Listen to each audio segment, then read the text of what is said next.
Thank you. बिस्मिल्लाहिर्रहमानिर्रहीम। या कनाबुदु व इय्याका नस्तईन। या अल्लाह तेरी इबादत करते हैं और तुझे से मदद मांगते हैं। सबसे पहले कुछ acknowledgements. Definitely rear admiral Mirza Fawad Amin Baig, DG Pakistan Maritime Security Agency, our advisor to Prime Minister on maritime affairs, delegates, foreign academia, media, everyone who is here. It's indeed, I'm really honored to be here, and I'm very humble that I'm invited here and I'm talking to you. Just for my background, these were very technical sort of things and not possible to talk. I hope that I take you on a very simple and small, talk with me. The first one is that I'm here as a climate change minister. And when I was given this role, remember for the record that Pakistan is a disaster and calamity prone country, and we fall into the 5th risk index. And climate change is a threat to Pakistan. So it's not very easy for one of the most populous country in the world to cope with the climate action. But still, what we did in this, and especially today as we are talking about the marine life, somewhere I read about the Charles Moore. He was a marine research. He said, only we human makes waste that nature can't digest. And seriously, Pakistan is in the verge of indigestion now. We are fully filled with all sort of pollution, and it's not very easy to digest more.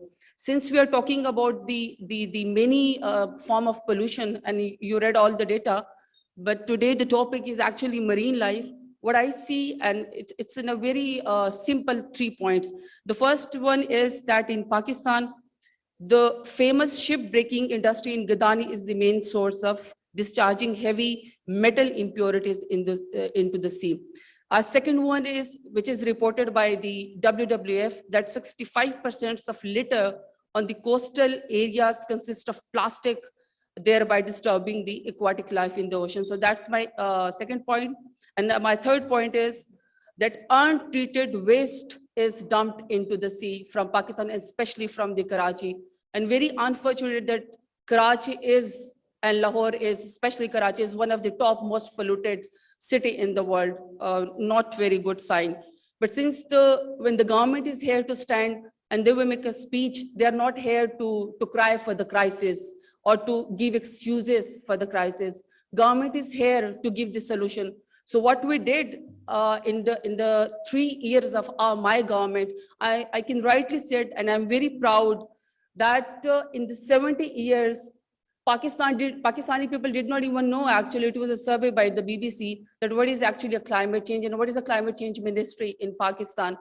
So in 3.5 years, what we did, the major flagship program under the leadership of Prime Minister Imran Khan is one of the top 5 leaders in the world who is known by now talking about the climate change in the world. When he go to the UN, his first sentences are actually about the climate change. Here in Pakistan, we know he fought for Kashmir issue, he fought for the Shani-e-Rasool issue, he fought for the Ummat-e-Muslima issue.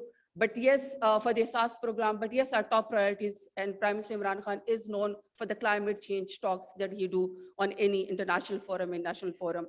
So we did some flagship program. Top one is with the 10 billion tree tsunami. Most of the people internationally, it is actually acknowledged. That is 10 billion tree tsunami. Our second one is Clean Green Pakistan, that here in Pakistan, we try to have this movement. We try to educate people that we tell that it's not only the responsibility of the government, or the government alone can't do everything. You have to get the ownership of your own uses, of your own cities and of your own streets. That is the Clean Green movement. Our third is e-vehicle policy. We promised to the world in COP26 that by 2030, inshallah, 30% our vehicles going to be turned on the electrification. Our fourth promise, which is very big, that is we did in a COP26 again, that is by the 60% will go on the renewable energies by 2030. Then is our plastic bags ban, and we have ecosystem restoration and national park. These are, and climate smart agriculture. These are our flagship program now. Everybody knows in Pakistan, and climate change is working. But the first 3 points which I said about, because today's topic is actually marine pollution. Our first one is that Ministry of Climate Change, in collaboration with the Sindh Wildlife Department and many other departments, had a successful effort towards mangroves restoration and management. And here is the point that Pakistan is the only country in the world which has reported expansion of its mangroves forest by how much percent? 300%. I think it's a big achievement for my Minister of Climate Change, and it is again under the 10 billion tree tsunami. Our second one is the rightly the lady before said to me, that is actually as a first major policy step towards protection and conservation of the marine life, the Estola Island, Balochistan, has been designated as Pakistan's first ever marine protected area by the Ministry of Climate Change. We have other 23 national parks. One is actually this one, where the international definition of UNEP, where poaching and hunting is prohibited. These are not paper parks. These are originally on the standard of the UNEP. You will see this our contribution. And a third one is that the Indus River Canyon, about 150 kilometers southeast of Karachi, also declared as marine protected area. The canyon is an important fishing ground, especially for large sharks, whose population has been dwindling due to the uncontrolled fishing practices. And our fourth one is, which is actually, I said that rightly the WWF said that 65% our marine pollution is due to the plastic pollution. We have banned the single use of plastic bags in Pakistan. The Clean Green Flagship Program, we are working more on the clean part now with our stakeholders in Pakistan. And inshallah, you will see some major solution for the plastic pollution in Pakistan for the recycling plan. I think when we come on a such international forum hosted by Pakistan, we should not forget about the blue economy in Pakistan. It is an emerging topic in Pakistan, not in the world, but for us, it's new. And related से क्या क्या करता है, that is the economic growth है, improvement of livelihood है, jobs creation है, और health of marine life है. I'm very proud that the government of Pakistan in December 2020 launched the Blue Carbon first ever project in Pakistan in making the accurate estimation of the potential of carbon stock of the coastal ecosystem and mangroves. और ये हमने किसके साथ किया? We did this with the assistance of the World Bank. That estimation क्या उन्होंने की है कि if we successfully do the 10 billion tsunami, because this blue carbon is with the mangroves plantation is under the 10 billion tree tsunami, if we are rightly on the target, and we are rightly on the target because the SDG goal 13, the climate action international jury says that Pakistan before the 2030 is Pakistan near to the achievements.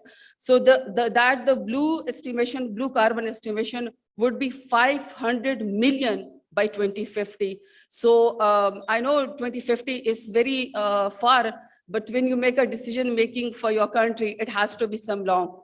Now the Maritime Security Agency role, I want to say something about it. Every time they invite me and I come up here today, I had a cabinet meeting too with the Prime Minister, but I just missed it because I think it's a very big platform to meet the international community. But a very beautiful things wrote to me by one of the marine officer here. This is the SAR considered as the global commons and maintaining good order at sea is a collective responsibility for all seafarers in law enforcement agencies of each individual country. The medium should not be utilized for furthering their political agendas.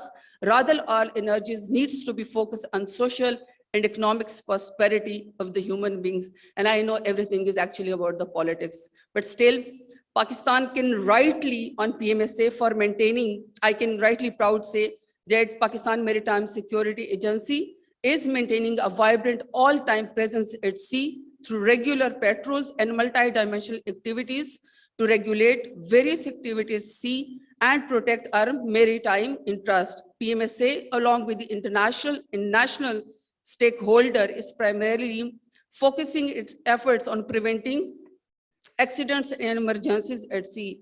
I can very proudly say that PMSA has indeed come a long way since its founding. And it is nice to see how effectively the agency has been shouldering responsibility it has given to charge up the Pakistan exclusive economic zone.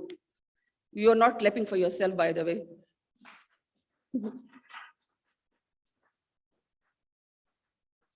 In the end of my speech, I like to talk to the international community. I especially look forward to the valuable contributions from our worthy guests from foreign countries and organizations. I'm confident that this exercise will prove effective in responding to any future disaster management requirements in areas around Pakistan, port as well as out at sea. I assure all of the foreign participants of all out support in their time of need, God forbid if you need. Pakistan has always been and will continue to the efforts in improving the overall security and safety environment in the Arabian Sea, and we will always be there in making this region and the world as a better place for all our future generation. In the end, all those countries and all those participants who are participating in Barracuda exercise 11th, I hope I was part of two and I could see, but I have to fly back again to Islamabad. But I'm sure we will learn from each other with the best practices. I thank you all, everyone who came to Pakistan and flew in such circumstances. I hope that you like our hospitality. I'm sure that you will like our sea. I'm sure that you will like Karachi and Islamabad, wherever you want to go, we'll all be there and we'll learn from you. I thank you all once again. I thank you, Rear Admiral Mirza Fawad Amin Beg. Thank you for inviting me. Pakistan Zindabad. Bahut shukriya.